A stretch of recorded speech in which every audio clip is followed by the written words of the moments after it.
యేసుక్రీస్తు ఒక్క జాతికో, ఒక కులానికో, ఒక మతానికో, ఒక వర్గానికో చెందినవాడు కాడు. యేసుక్రీస్తు అందరికీ ప్రభు. ఒకసారి గట్టిగా హల్లెలూయా చెప్దామా? Jesus Christ is the Lord of all.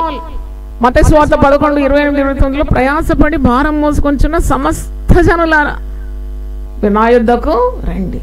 అంటే సార్వత్రికమైన ఆహ్వానం, యూనివర్సల్ ఇన్విటేషన్.